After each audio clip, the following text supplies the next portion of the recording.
A sobbing wife mourns her husband's final moments after he was left in a vegetative state and shackled to his hospital bed following his alleged torture in a Chinese labor camp. He's one of thousands imprisoned for their beliefs. Some left emaciated, others with rotted and blistering skin, allegedly tortured and beaten.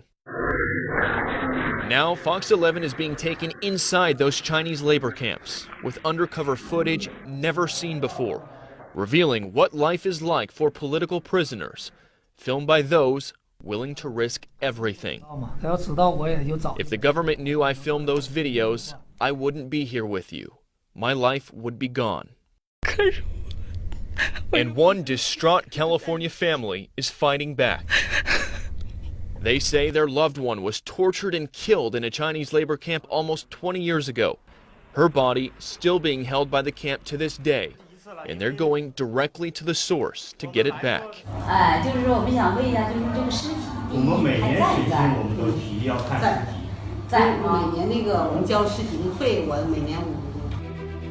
My name is Yifei Wang. The party wants us to forget about my sister, about my brother, and all the others.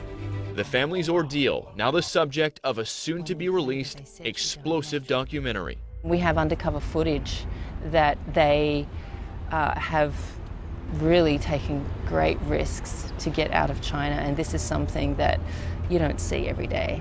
In 1999, the Chinese government ordered the eradication of the spiritual meditation practice known as Falun Gong, calling it a heretic organization that threatens social stability. 我们要越听党的话，越要团结一致，越要共同努力。党和国家的前途和命运，坚持无神论，批判法轮功的社论，坚定共产主义理想信念。 The government began arresting and imprisoning hundreds of thousands of Falun Gong practitioners and shipped them to labor camps where they were set to be re-educated. This was the scene in Tiananmen Square in 2001 as the Chinese government arrested hundreds of Falun Gong supporters. Yifei Wang was there with her sister that day. They were holding signs in support of Falun Gong. Both were arrested, separated, and imprisoned. Yifei was eventually released thanks to a sympathetic guard, but her sister Kafei never made it out. After 4 months spent in a Chinese labor camp, her family was told Kafei died of a heart attack. But after seeing her condition at the hospital, they allege she was tortured to death.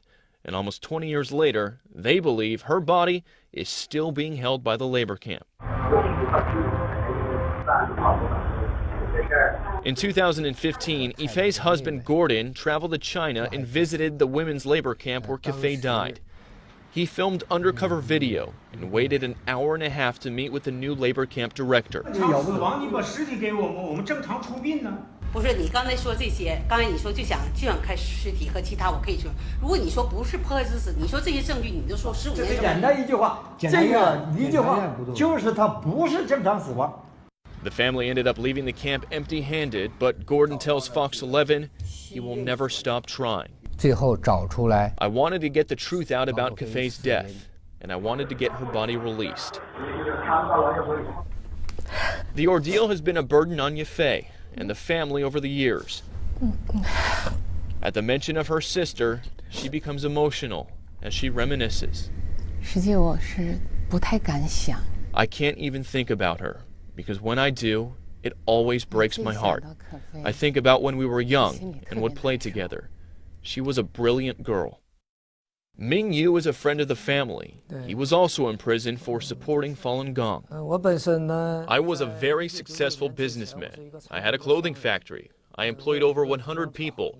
But after the persecution began, I lost my business. Yu tells Fox 11 he was able to shoot this undercover video at a labor camp he was imprisoned at by bribing a guard. He says he filmed it at the notorious labor camp during the 2008 Beijing Olympics, alleging it shows Falun Gong practitioners being forced to work extremely long hours to make products sold all over the world. He says the workers were given no breaks, and some were so exhausted they fell asleep under the very tables they were working on. He also filmed this video of a Falun Gong practitioner who he says was severely injured by guards at the camp. You can see he's shackled to his bed and underweight with lesions on his skin. If you're ever caught doing this kind of thing, videotaping the details of what's happening in these camps, you would lose your life. The Chinese Communist Party has a quota of people to be killed, and I am one of them. But these weren't the only videos you smuggled out of China. Using hidden cameras designed as different products, including car keys and a watch, he says he filmed this video of a dying man on his hospital bed. This is what he looked like before his incarceration for supporting Falun Gong. Yu says he was beaten and tortured in captivity. He died in a vegetative state, shackled to his bed. Kay Rubacek is a producer with Swoop Films. They're making a documentary called Finding Courage, which documents the government persecution of Falun Gong and the family's struggle to get Kafei's body back. Not someone who died naturally of a heart attack. We're talking about brutal torture. And what for? For standing up for freedom of belief, something we take for granted. Here in Los Angeles, local Falun Gong practitioners rallied to call for the end of the persecution, some of them holding photos of those who are dead or imprisoned at the hands of the Chinese government. And this was the scene in New York City last week, where nearly 10,000 Falun Gong practitioners marched to also call for an end to the persecution. Some held signs saying, "Free Sister's Body," a reference to the remains of Kafei Wang. A heart attack on a 30-year-old woman is, of course, the typical lie you get from totalitarian regimes. Sean Steele serves as Republican National Committeeman of California. His wife is Orange County Supervisor Michelle Steele, whose family fled their own brutal regime in North Korea. If we're talking about China, talking about them being an adversary for the 21st century, we got to talk about their human rights record. And according to Amnesty International, that record is amongst the worst. Amnesty International has documented severe and widespread human rights violations against Falun Gong practitioners. We have documented cases of torture, inhumane practices, lack of freedom of expression. Your reaction to the video we just showed you for this story? It's unbelievable. It's almost too much for television, but it's such an important story because there's millions of people involved, but it's also personal. It's Los Angeles, it's California. It's what people in this state have been living with for years, and finally the story's getting out. If we put a spotlight on it, it might actually help save the lives of many, many people we don't even know.